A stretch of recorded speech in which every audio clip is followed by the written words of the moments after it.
Hey there. Welcome to people who have joined in already. I think we're going to give it a couple more minutes and get started once Nathan and David hop on.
Hey, my co-host David is having slight difficulties joining, but give us just a second more and we'll get started.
Hey, sorry about the delay. So we're still working to get Nathan, our guest, on, but just to get started and introduce him while that happens.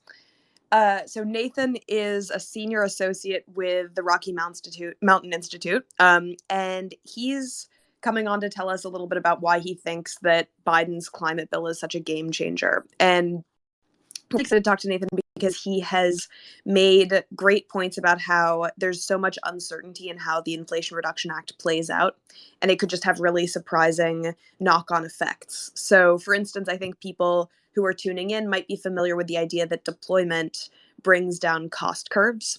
And as more people buy and install green technology, electricians get better at installing it, and economies of scale start taking technology becomes cheaper. And beyond that, we want to talk about other sources of uncertainty with Nathan, like the changes in political economy that he foresees. So, what kinds of new political coalitions could emerge with the big green industrial giants? So, we're really excited to bring him on, but Twitter Spaces has been really buggy. So, give us, if you would, just one more minute as we work on this.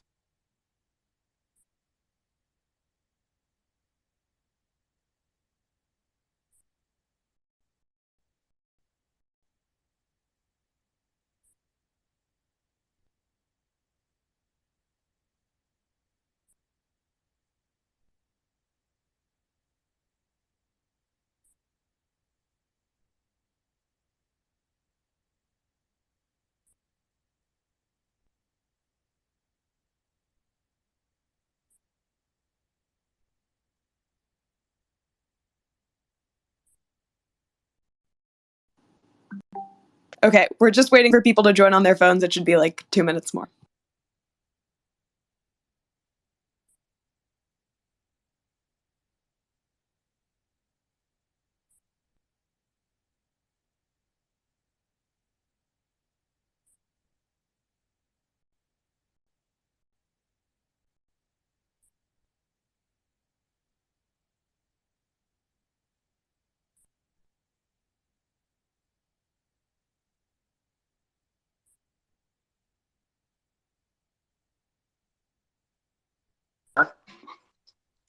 We're all here. What's up, Okay, David? very good.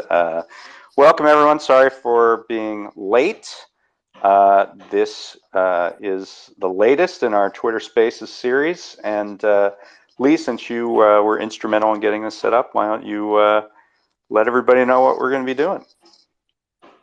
So I just did, and I gave a bit of an intro, but yeah, we're just waiting on Nathan to tune in to talk about sources of uncertainty in the Inflation Reduction Act and the kind of the knock-on effects that it could have. But till Nathan comes on, I don't know, David, what are your feelings about the Inflation Reduction Act and its climate provisions? Are you as bullish as the climate wonks are, or at big green NGOs at least?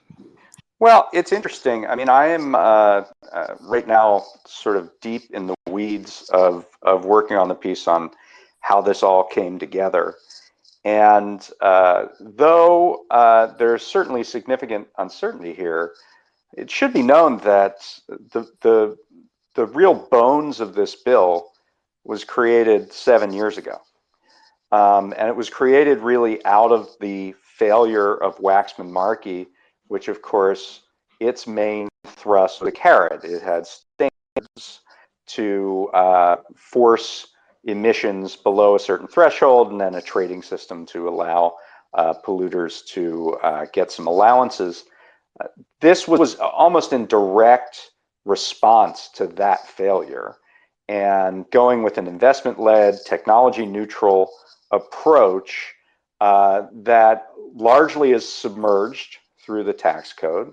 Ron Wyden passed a bill, or introduced this bill called the Clean Energy for America Act way back in 2015. And especially once the Clean Electricity Power Plan or Performance Plan, CEPP, which was more of a similar way to try to get standards into the bill. This was more of a clean electricity standard. Once that was all pulled away, what you were left with was essentially this 7-year-old bill that was put together very intentionally to get 50 votes, frankly, than and to get the maximum amount of emissions reductions that you could with those 50 votes. So, I mean, in that sense, and not only that, but what it does is it just sort of formalizes and makes more sensible the production and investment tax credit program that has been in place since 1992, at least for wind in the U.S. and the investment tax credits have been in place since 2005. So there's a pretty long history here, and so I mean I think there are some known knowns, as it were, going into this. What do you think about it? There are definitely known knowns, but and the history is interesting. But yeah, I think one big question will be actually wait, hold on just a second. Let me talk to Nathan. You keep talking for a sec. Oh, I have to keep talking. Well, so anyway, I think that part of it is interesting. Now the other part, and hopefully we'll get into this with Nathan when he arrives, is that I mean, if you look at the modeling, and this modeling is inherently difficult to do, but the modeling for the emissions reductions that are called for with this regime, one thing that pops out is that something like a fifth of the reductions are targeted. Okay, awesome. Sorry to cut in. Okay, good. We have Nathan, but we have Nathan as Ashna Agrawal. Okay. But hello, Nathan. Welcome. Hi, can you hear me? Hey, yes. Hello, Nathan / Ashna. Hello. Thanks so much. I blocked Twitter on my phone because it's supernaturally addicting, and so I didn't realize I couldn't get it on my laptop. Yes, unfortunately, this requires a phone to use Spaces, so you have to unblock or find other options at least. Well, but thank you for being here. Yeah. Thanks for being here. We're super excited to have you on. I had kind of given a little background on you earlier, but maybe give us just a little bit on what you do as an associate with RMI, and then we'll jump into kind of the positive sources of uncertainty that you've identified in IRA, both tech-wise, like, you know, the kind of green vortex, as Rob Meyer calls it, the way that cost curves could come down as technology gets deployed, but also tell us a little bit about new political coalitions that you see emerging with this big green boom, and what future legislation they could push for. Absolutely. So my name is Nathan Iyer, and I'm a senior associate at RMI, formerly the Rocky Mountain Institute, which is a clean energy think tank focused mainly on the energy transition. And over the past 1.5 to 2 years, my team has been working closely with certain offices as well as other groups to kind of think through what are the best options available, working with a lot of the administration and a lot of the other the big thinkers to really take advantage of this huge opportunity to pass what is the first major comprehensive federal climate legislation that's been attempted for 30 plus years. So overall, the Inflation Reduction Act, I think, represents about 70 to 80% of sort of that optimal top level package that was put together over the course of these 2 years. Obviously, a lot has been cut during that time, but what's remarkable is how much was not cut and how much was reshaped and reformed in order to get through some pretty large barriers.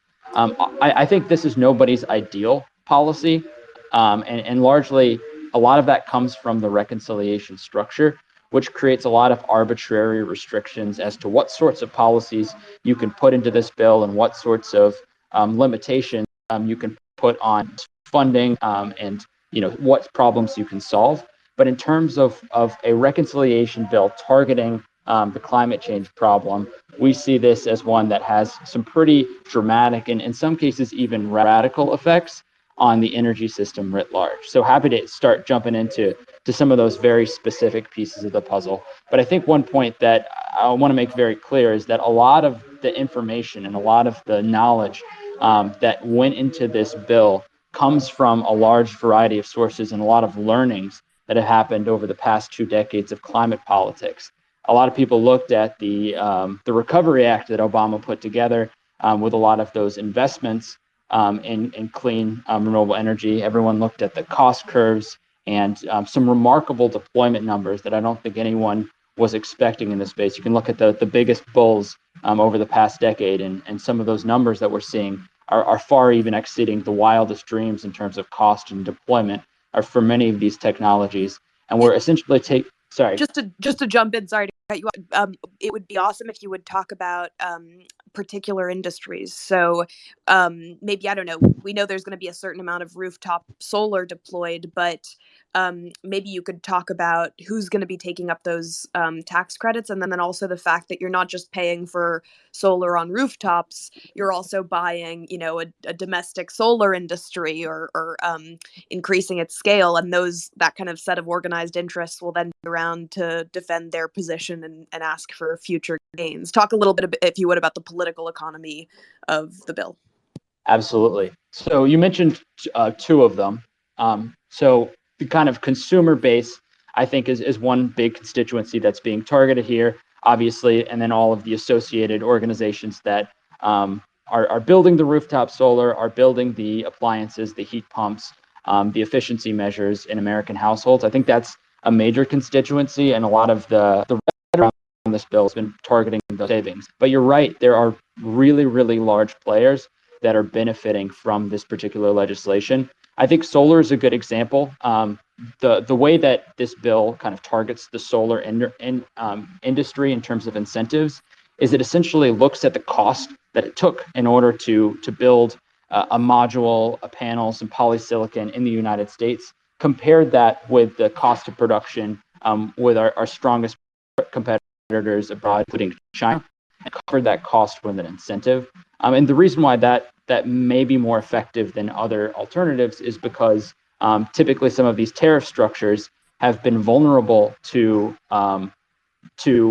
gaming. So moving some of these panels to other countries and trying to find ways and chinks in the tariff structure armor.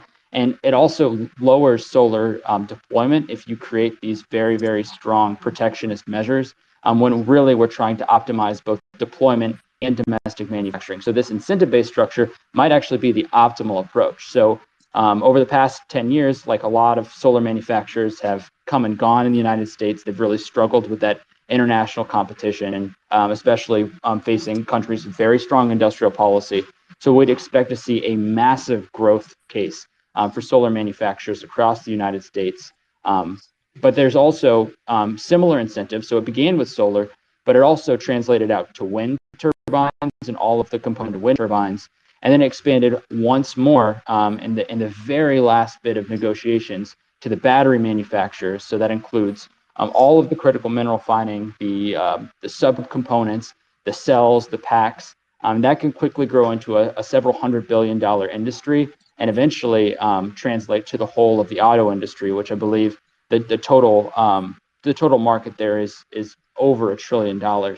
So once these organizations are $100, $200, $300 billion in the hole, you can see them saying that, hey, policies that help the electric vehicle revolution, that help the supply chains that we rely on, that ensure that these minerals are available and these chargers are available, that will be backed by these very, very large organizations that actually make up large parts of state economies across the United States. And so we're already seeing $5 billion facilities popping up in states across the country, regardless of political affiliation.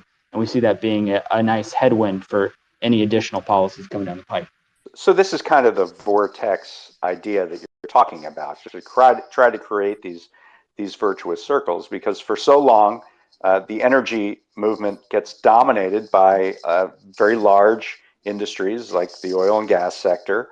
And there is an intentionality here in this bill that, like, we need to create other countervailing large industries that have a chance of dislodging the influence on energy policy from that sector. I mean, that's why I think there is so much effort put into building domestic industry within this bill. You don't necessarily want to trade dependence on one region of the world for oil with dependence on one region of the world for solar panels.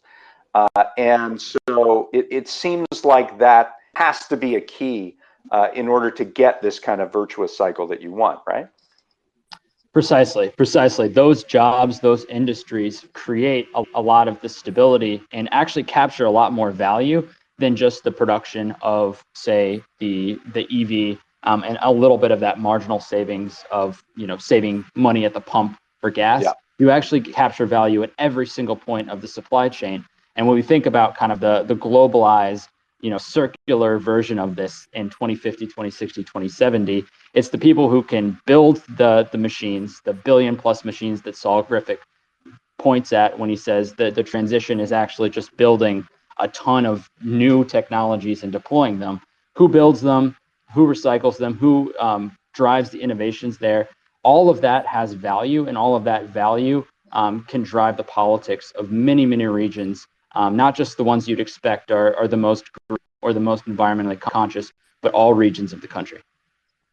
Maybe you could talk a bit about how in this new world, and I want to push back on some of this eventually, but decarbonization becomes a competitive edge. I mean, I think the feeling certainly around how ESG was messaged was that finance for green technology needs a little bit of an extra boost versus its fossil fuel equivalent. And but I think you've kind of argued that could be changing, and that companies that have transitioned some of their processes over to clean energy or retrofits then actually have a business advantage. I think you've called this like a green moat. What's that dynamic about? So that's a great question. So the unique part of the last decade has been kind of those dramatic cost declines in solar, wind, and battery, 90+% for each of those technologies. And it's actually created a world where, and RMI has done some research on this, where a clean energy portfolio, say a combination of solar plus 4-hour storage plus wind in combination, can outcompete most existing coal and outcompete new gas on a price basis, period, exclamation point. So in this world, these technologies aren't just outcompeting them on a clean basis. Like you could give them a green premium and say, oh, this is cleaner and therefore it's better. So we're gonna put our finger on the scale for these technologies. There's actually a lot of systems and technological outputs where it just outcompetes the old fossil system on cost alone. And that creates some really interesting competitive and market dynamics where you don't really need subsidies long term for some of these technologies because they stand on their own. And that actually also leads to some unique deployment and unique policy strategies. When you have a replacement technology that's cheaper than the existing fossil technology, you no longer have to kind of put as much money in, creating a green premium or paying for that marginal difference between clean and dirty that I think a lot of people, especially folks looking at the carbon pricing regime, have been focused on. You can actually say, okay, what is the fastest way we can deploy this clean and cheap technology? And what is the fastest way we can deal with these old, dirty technologies and retire them in a way that's just, in a way that doesn't, put undue burdens on old balance sheets. And if these companies decide, I want to stick with the old, and everyone else in the world kind of goes to these new technologies, they really risk kind of relying on a set of infrastructure that slowly is getting out of date, slowly moving, or in some cases rapidly moving towards obsolescence. And all of their competitors with these new technologies have made kind of a quantum leap, a paradigm shift in the way that they do things, in a way that they could never, ever compete on costs. And it gets cheaper year by year by year. So you could see companies saying, wow, the future is with these new technologies. The most competitive first principles concept of how to do this best actually comes from the cleanest version of that technology. And therefore, it is absolutely necessary to take all the credits I can to invest and to do R&D and to create full systems to really take advantage of these new technologies, because they're going to be completely dominant in the future. And I think for several industries, including electricity, but also in some cases like green hydrogen, there's pathways to total victory by the clean tech. Yeah. On on the kind of sectors that don't transition or maybe can't, Emily Grubert had this great one. What happens when certain fossil fuel industries fall below a kind of threshold or can't meet the economies of scale they need. I think you called them like gas death spirals or something. Yeah, what happens as especially utilities, but maybe there are other sectors this applies to drop beneath a certain threshold of ratepayers or consumers, and then costs start spiraling out of control. And do we have a plan for that, basically, or do the kind of do the households that are probably the poorest because they can't buy retrofits end up paying the cost? So that's a very, very tricky question, and I think that in terms of like, do we have a full sense of every step of the dynamic, especially when you do things like pruning gas distribution networks? Do we understand the full impacts? I would say as of right now, that's something that a lot of utilities have not fully thought through in terms of implications. When we did some work in New Mexico a while back, that we kind of experienced whiplash with some of the agency folks at the state level, because they were like, 3 years ago, everyone was talking about expanding the gas distribution level. And now you're saying rapidly retire it as fast as possible. And so I think in terms of like the tech, like the actual scoping out of how these dynamics are going down, that's going to be a really, really challenging part of this decade. But the unique part about this bill is it actually provides a pretty powerful tool in order to kind of help mediate this challenge. And that is this through the Loans Programs Office, they have this $250 billion in terms of loan authority in order to kind of help utilities retire and reinvest in new systems. And so if you think about investing in old systems, if you expect a system to last for 20 years, you put this pipe in the ground, you're like, I'll get paid back in 15, and then I'll make 5 years of profit. You have a lot of debt built up for these systems, and it's kind of that debt can be an albatross. It can be an anchor. It can really prevent you from doing what you want to do because you have to service this debt in some way, shape, or form. And there's this large pot of funding that can help you retire that debt and invest in new, cheaper alternatives in a way that keeps your balance sheet sane. And so there's a lot of these financing tools from public sources that really are just focused on making sure that the system is working and that the transition is happening in a fair and just way, that I think is a really unique addition that this bill made to this space. Great.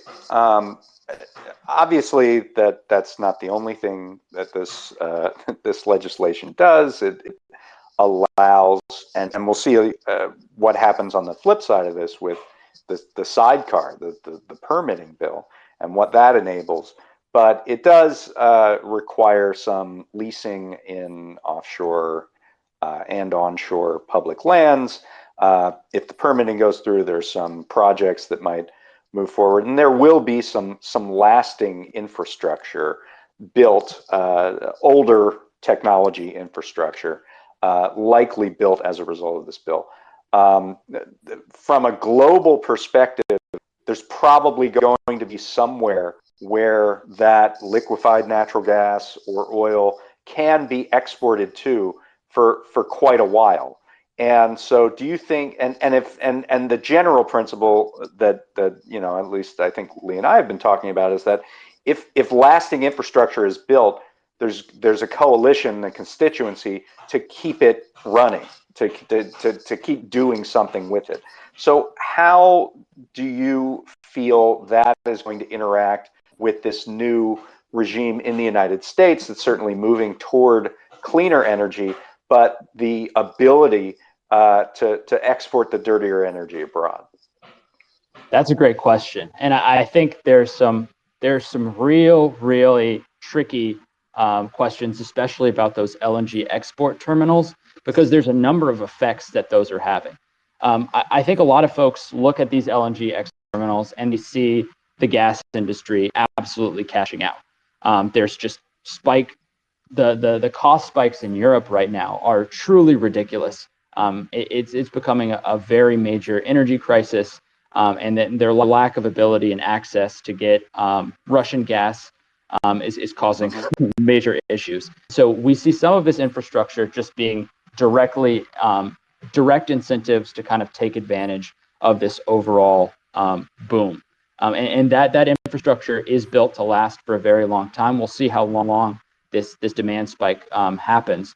But I think certainly there is a concern that those long duration infrastructure, the Mountain Valley Pipeline, and a bunch of other infrastructure is going to last for a while.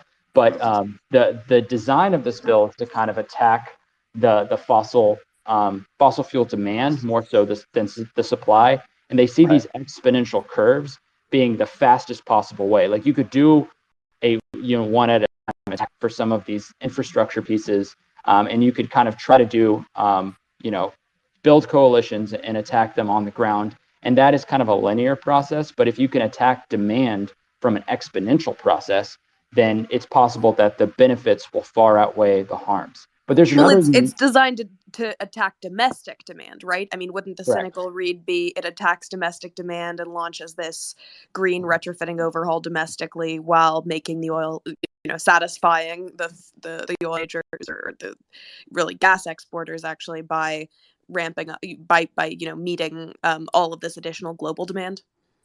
Absolutely. And I guess the question is, are we in a period right now of extremely high and uniquely high gas demand from COVID restrictions and from the geopolitical disruptions, or is that something that's going to last? And I think if it does last, and we've heard the same thing from a lot of fossil fuel importers across the world that we've worked with, that the high fossil fuel import costs are actually a huge incentive and impetus for these importer countries to start moving towards solar and towards some of these solutions as well. And so a high cost regime for fossil fuels does create a lot of room for these solutions to kind of find a home and start growing at very, very large scales, especially when you hit a very diversified, very global, very innovative solar manufacturing regime, for example, or battery manufacturing regime. You allow those tools to get off fossil fuels and to get off that dependence and that import dependence in particular very, very rapidly. So we could see that these are great short-term investments, but poor long-term investments that eventually potentially might need to get bailed out by the federal government. So yeah, that'll be a great conversation. I'm interested in this shift among the environmental community, the NGO community, that has moved along with the understanding that the way to get something passed kind of necessitated this. But this shift, it's described as from sticks to carrots, right? The shift from a standards approach to one that makes a lot more room for investment. I know there was initially a standards kind of piece with the CEPP in this bill, but largely this is an investment-led approach. And there's certainly different factions within the environmental community. There's certainly a keep it in the ground faction. There's certainly a faction that is primarily and correctly, I think, concerned with environmental justice. And historically, there's been one that's been concerned with, well, you got to price carbon in some way or another, and that's the only way you're going to get to where you want to be. Talk about this shift to, no, we can invest our way out of this. We can make it so cheap that it would be insane not to go green. Yeah, and to push back a little bit, we could invest our way out of 40% reductions from 2005 levels. Well, yes, yes, exactly. So, exactly. I mean, there are different phases of this transition, and I think sequencing really, really does matter. If you look at this problem, say, for example, as a problem focused really, really on fossil fuels and their political power and sort of their technology stack, then I think the keep in the ground movement makes a ton of sense. I think there's a secondary part of this where you have to kind of build or pull down the fossil fuel infrastructure, and then you have to replace it with something. you have to build 1 billion machines. You have to essentially create tech stacks from the clean energy industry all the way to using hydrogen for biorefiners to create drop-in aviation fuels, all by 2050. And each of those technologies are in a different place in the development cycle. So each of those technologies actually require different types of investment, different types of expansion, different types of support. And so when you look at this bill, you're not seeing kind of everybody gets the same amount of money across sectors, et cetera. You actually see different policy prescriptions for different technologies to solve different problems. And so like the electricity sector is at a point where it's just like go, deploy as much as humanly possible. Here are your incentives to do it. There's some other pieces where we see some pretty large demand bottlenecks and some competitive bottlenecks, like the solar, wind, and battery pieces. For the transportation sector, you can see a lot of targeted incentives for light-duty vehicles, for heavy-duty vehicles, for workhorse vehicles. For buildings, there's targeting a lot of the places in the home that are using certain boilers. So they're more deployment-based. And then for the industry sector, you kind of see a layered approach where there's some hydrogen and there's some CCS. And then there's also some procurement to create demand. There's some environmental product declarations so that when you buy a lump of cement, you know how much emissions is coming from it. And then, there's a different approach there. So I think the idea is incentives are helpful when you're trying to build things and build large. And I think at the end of the day, you also have to recognize that the constraints of like what could get 50 votes, that the standards approach really gets gutted across the board of like what is actually possible through reconciliation. So a lot of really good ideas died on the vine before you or I even heard about them, because they kind of looked at the bird rules and said, all right, that's not going to qualify, so you get shelved and you don't get developed anymore. So you get a little bit of artificial restrictions of like more of an incentives approach just because of vehicle that they restricted. Absolutely. I know there were concerns that even CEPP wouldn't make it for the bird rules. There were concerns. I think that our team comes from the perspective that some of these workaround programs, especially some of the LPO programs, actually are able to replicate a lot of the CEPP emission reductions, but that also requires people to play ball, specifically utilities. And hopefully the LPO is able to utilities and make the clear economic case for their integrated resource plans and for their planning process overall, that retiring these old fossil plants is in their own financial best interest. So there's going to be a lot more like, hey, look at your bottom line. And I think at this point, we're at a point where there's a clear bottom line victory condition across most of the major sectors of the economy for emissions reductions. And it's just a matter of getting folks off their butts and actually doing this. Actually, the sequencing point is interesting. One of the clear, because I'm really hoping, Nathan, you'll give a couple more examples of like what are the political coalitions that come out of this transformation, and that's one where, as it was explained to me at least, the idea behind behind the sequencing of electrification was you electrify everything first, even if, electric heat pumps or whatever are drawing on a power grid that's still super dirty. Then you overhaul the power grid. I mean, ideally you do them simultaneously, but it doesn't matter if the power grid is a second step, because at that point you've got increased demand for electrification. And that greater consumer demand is going to be a kind of cost argument for utilities to ramp up electricity provision when our electricity demand has been stagnant for so long. Is there another example where sequencing creates kind of new for I don't know, I guess the whole thing creates demand, but yeah, talk maybe about that or about new coalitions that don't exist yet that'll be pushing for future improvements beyond just this bill. I think if you look at the coalitions that killed earlier climate action across the country, those included the auto companies, those included the electric utilities, of course, that included the oil and gas industry. It's kind of wild how little those coalitions kind of joined up to kill this particular proposal. And some folks might come at that from a cynical perspective. And others look at it and say, wow, these huge industries with massive pull see opportunity here for a clean future. So I think the utility is the most obvious case.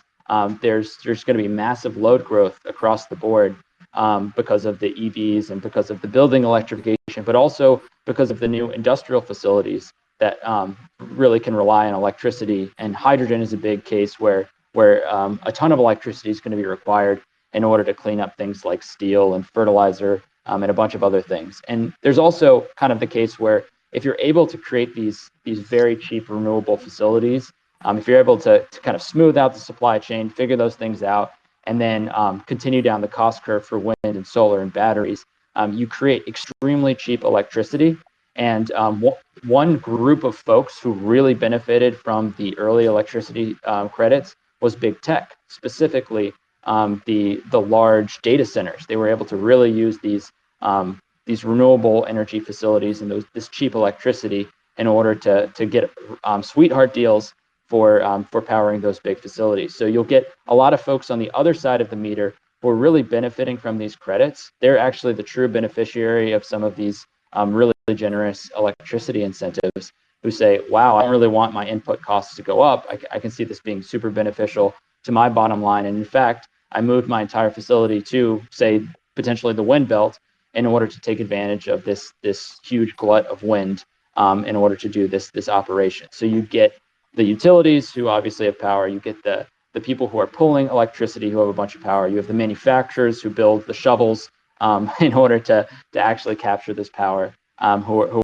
enjoying themselves. And then at the same time, I think to be a point, this will be experienced as a boom for pretty much every single industry. And the investments in the old stuff isn't going to be zero. It's going to require a little maintenance. But there's all these growth industries that a lot of big corporations are going to look at and say, wow, this is kind of the future. This is how I can get the maximum rate of return. And we have our investors breathing down our necks in order to kind of take advantage of this opportunity. And I think all of that together creates a real incentive structure where the workers, the businesses, the investors are all saying, okay, I can see a future here.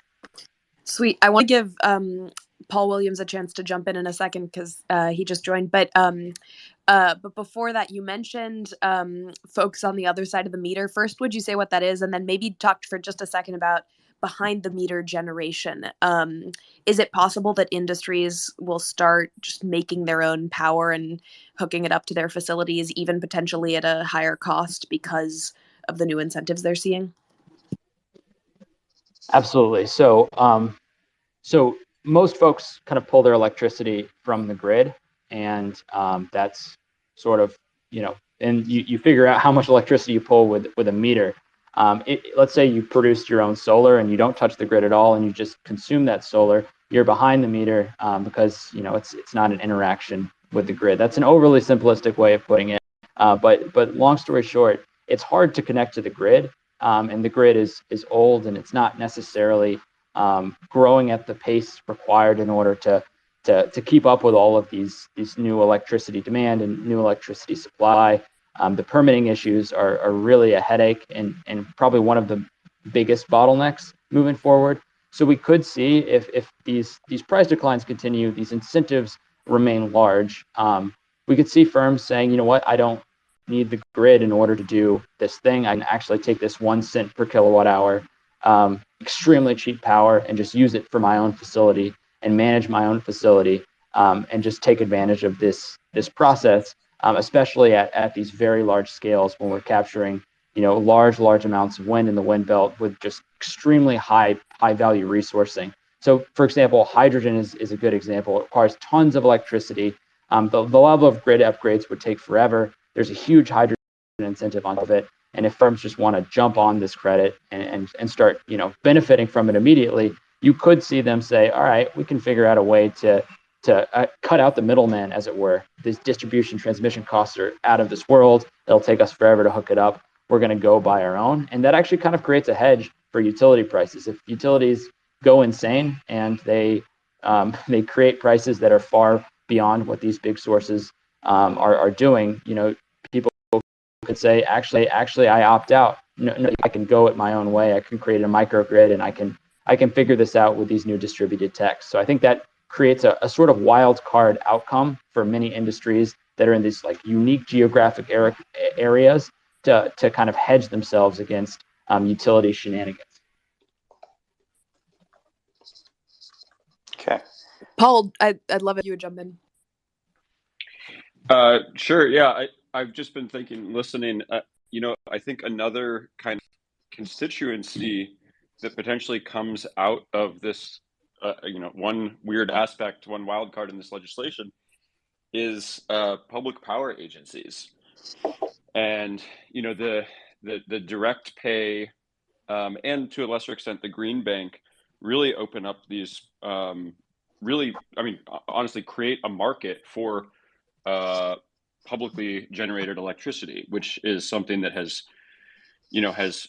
up until now, essentially, other than the Tennessee Valley Authority and Bonneville Power, relied on local and state agencies. And so now there's this direct pay that public tax exempt entities like public agencies and nonprofits, although I expect public agencies will be the big users, are going to be able to claim the value of investment tax credits and production tax credits as direct cash rebate from the IRS.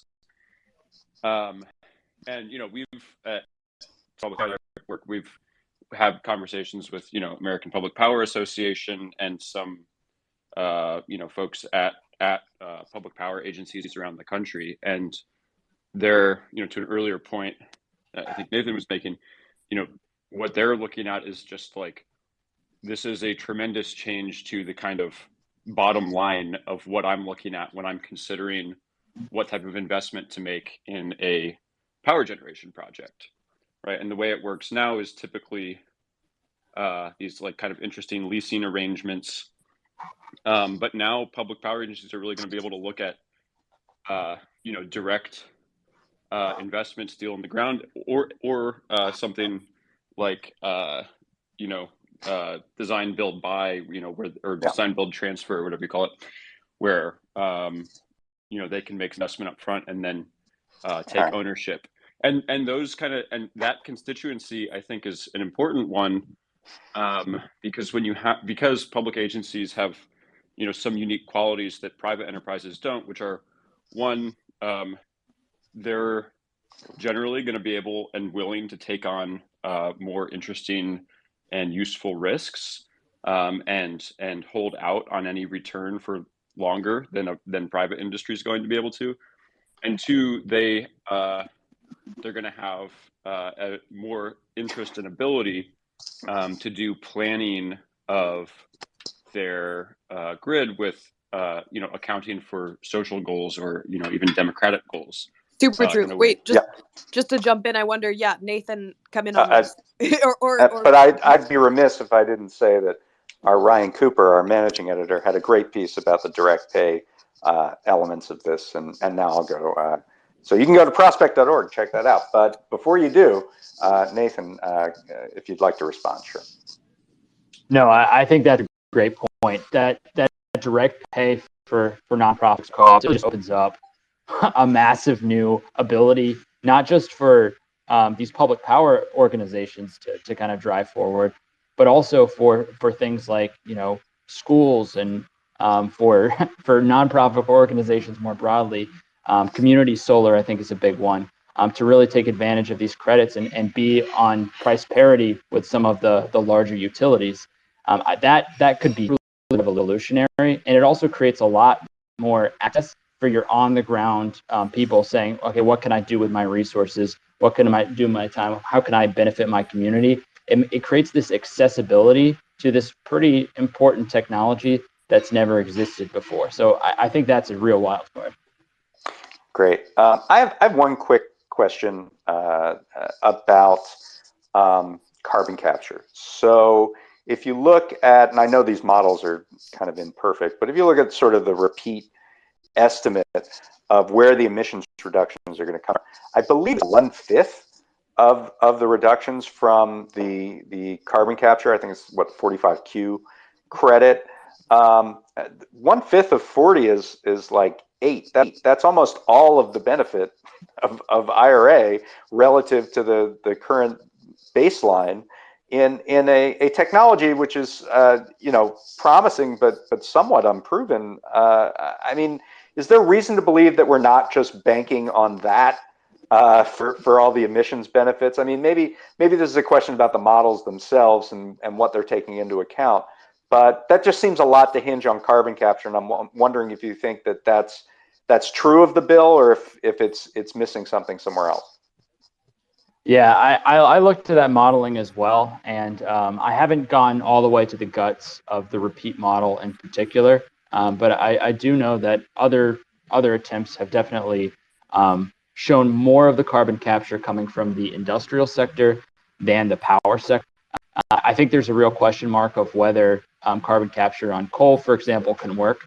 Most folks in the industry say no, that's not going to happen. There are going to be, I think, some unintended consequences to carbon capture in certain industrial sectors. I know that there were some folks who were working on doing some electrified heat, and a lot of facilities said, you know what, I'm going to wait on that solution, which I think in the electrify everything movement would say is the ideal solution, because they see this 45Q pike and they can make a little bit more money. In terms of like how 45Q was scaled, though, I think there is a really important point that 45Q is not scaled necessarily based on sort of like the corn ethanol industry and some of like the coal and gas use cases. It was really scaled on kind of the edge of what was required for some of these major commodities. So like cement, I think, is the big one, but there's a couple others in that heavy industry space.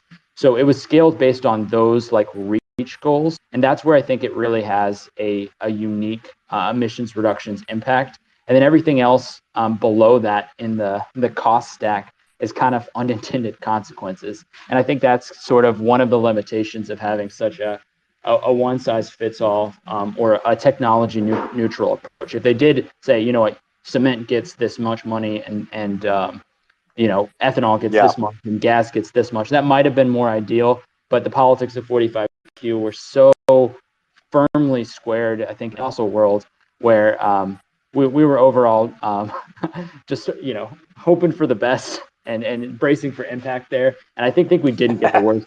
I don't think we got the worst of all worlds, although there's going to be, of course, some reports, I'm sure, in the next couple of years that show some really ridiculous projects, and I hope to read them at the Prospect.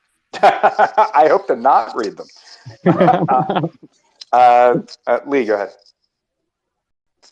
Sure. One question that I have from Emily Beagle, I think, who's your former colleague, Nathan, at RMI, is Emily wanted to know about next steps around state level deployment and state policies. What do you see as complementary or conflicting state policies to go with this federal bill?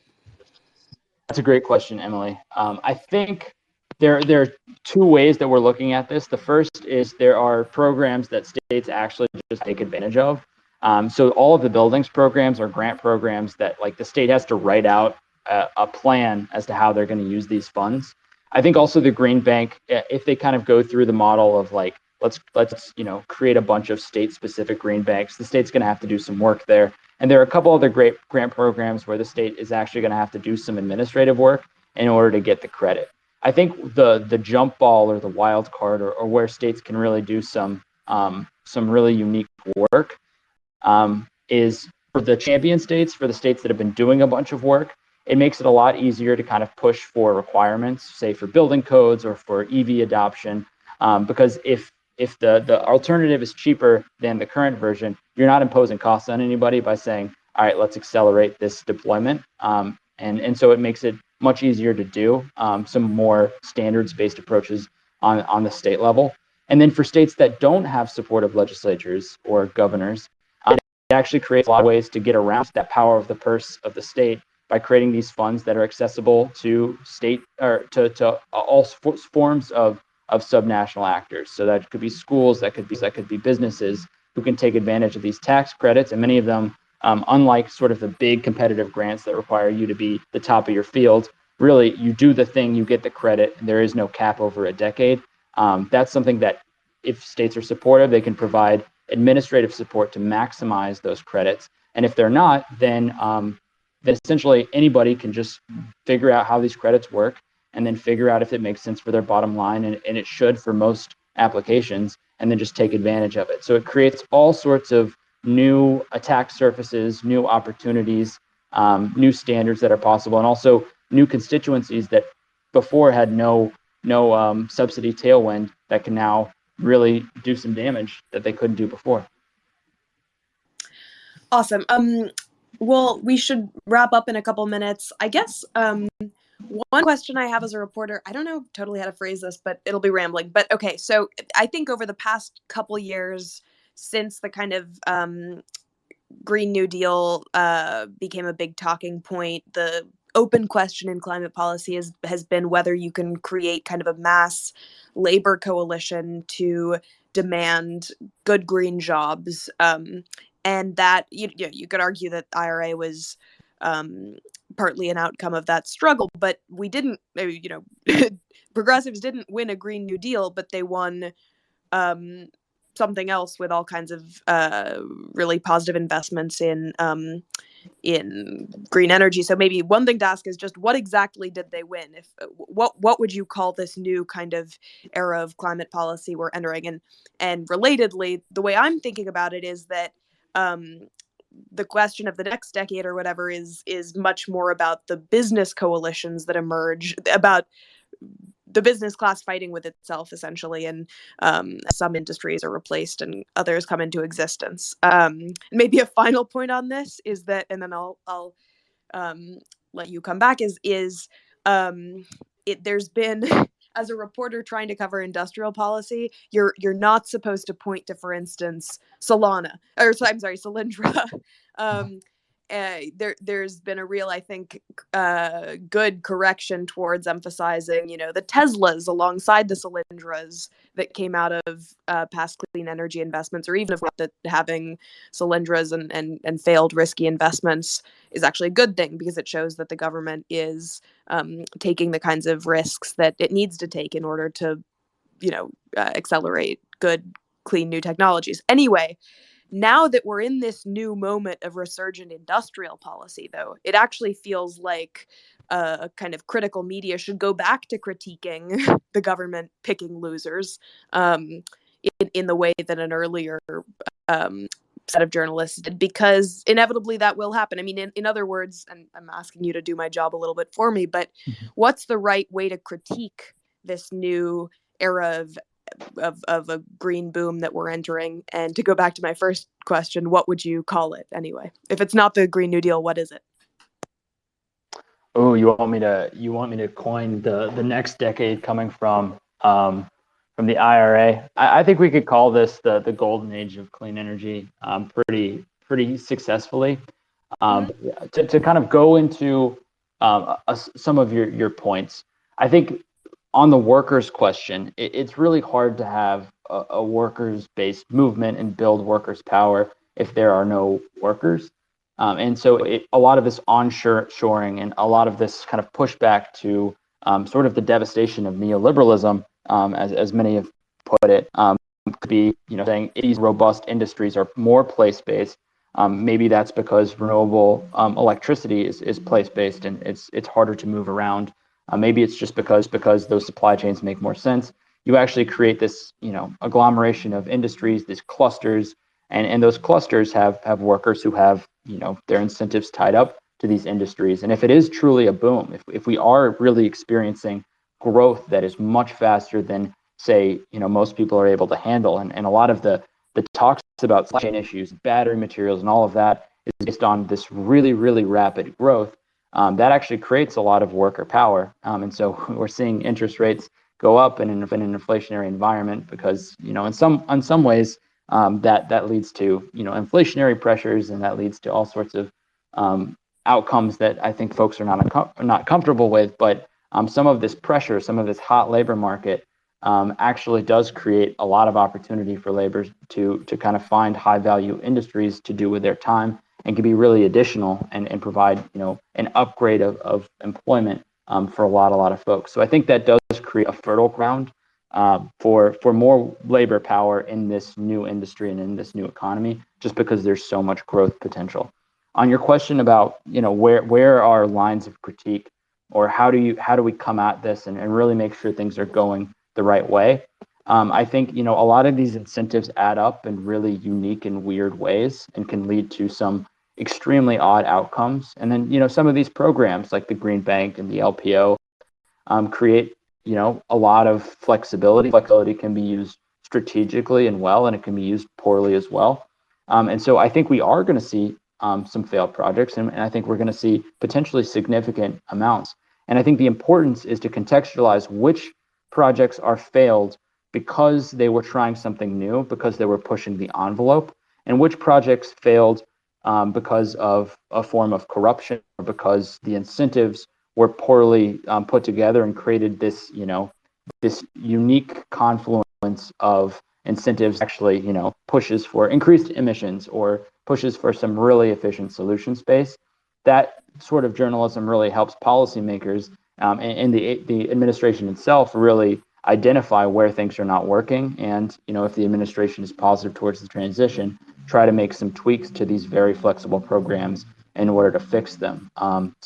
There are going to be more failures. There are going to be huge, huge successes as well. And it's important just to contextualize them together as a portfolio approach, and also know that, in a carrot-based approach, there's always going to be the possibility of folks trying to game the credits, trying to take advantage, trying to cheat. And in a reconciliation environment, a lot of the edge cases couldn't fully be covered. So, keeping a sharp eye for creative folks who find a way to kind of feast on taxpayer money is going to be a constant tension of this next decade. Fantastic. Okay. Thanks, Nathan. Well, maybe I should just give you the final word. What haven't we touched on, or what will you be looking at, I guess, in the next couple of months as implementation starts to go into effect? I think the top level point here is that the group of folks who were able to get this across the finish line, from industry to NGOs to think tanks to the subnational movement, if they demobilize now, that's going to lead to really bad outcomes. None of this has been secured. All it does is it creates, economic win conditions in every single sector. And so we're in a point where actually, it's kind of like one of those cheesy, match now donations. You can get a 3x match if you put a little effort in now. I think now is the time for folks to make hay while the sun shines, and to really maximize our use of these credits, because many of them are uncapped. You can just keep going if you can nail them down. And so the subnational movement can't sit back and relax and sit on their laurels. They have to say, okay, now we have a chance to really make some action over this next 10 years to take advantage of these credits. And if we do that, if we allow ourselves more ambition, then we can achieve more than the 40% whatnot emissions reductions, because truly some of these credits are more valuable the more they're used. So it's like, a pay to play sort of deal. And so if the subnational movement says, what, we're done, we've done it, it's going to lead to really bad outcomes. But if we're sharp and we're aggressive, we can turn this down payment into a bountiful decade for the transition, kind of lasts for many decades to come, because it's created those constituencies and businesses and worker movements that can maintain the momentum. Fantastic. Okay. Thanks so much, Nathan, for coming on. This was really fun. Thank you so much. Good night.